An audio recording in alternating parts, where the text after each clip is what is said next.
short thought on the parsha as we move into Parshas Va'era, Moshe Rabbeinu, Aaron HaKohen, and when we move into Sefer Shemais, there's sometimes a little bit of a difficulty.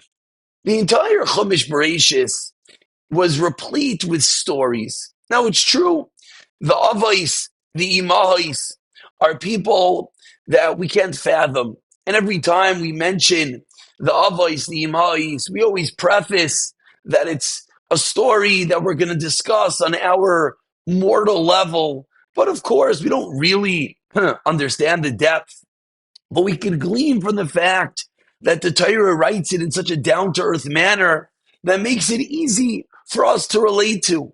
But we go into Sefer Shemais and we're hit with a Moshe Rabbeinu, the greatest man to ever live. He who we know will lead Klal Yisrael, talks to Hashem, panim al panim, lives up in heaven for 40 days, performs insane and almost ridiculous miracles constantly. And we're almost at some point left to wonder, how do we relate to this?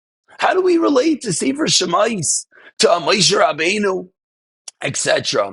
So Moshe Feinstein, another Moshe, points out an incredible detail regarding Moshe and Aaron HaKohen, and thereby teaches us how we can connect on a very deep and simple way to these parshiyos. Many times throughout Sefer Shemais, there are times that Moshe Rabbeinu comes before Aaron HaKohen, and there are times that Aaron comes before Moshe Rabbeinu. Rashi explains that the Torah did this particularly to teach us who Moshe, who Aaron, that they were equal. Moshe Rabbeinu and Aaron HaKohen were equal. That's what Rashi says. The question is obvious. What does that mean they were equal? Moshe Rabbeinu, we know he was the greatest man to ever live. There was no one else who reached that level of prophecy, that was on that incredible plateau to literally live in heaven. How could it be that Aaron is considered on the same level? So explains Rav Moshe Feinstein that there were two ways in which Aaron was on that level.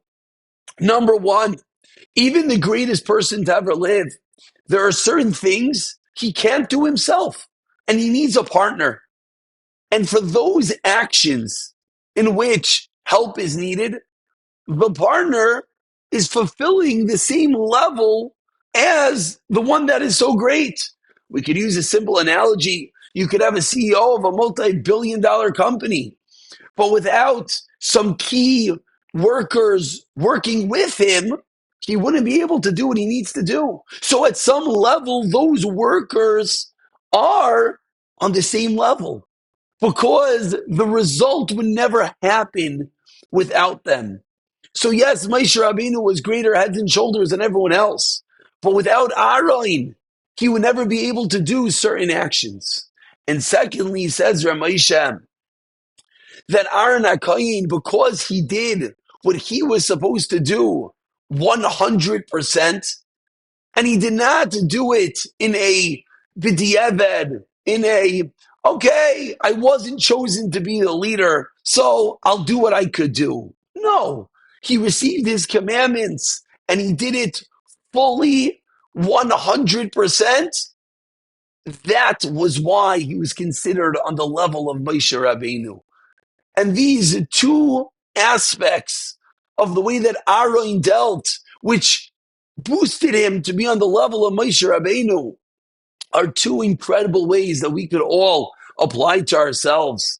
That when there are certain actions that I could do that you cannot do, and there are actions that you can do that I cannot do, and there are actions that a child could do that a parent can't do, that a spouse could do, that a relative could do, that a friend could do.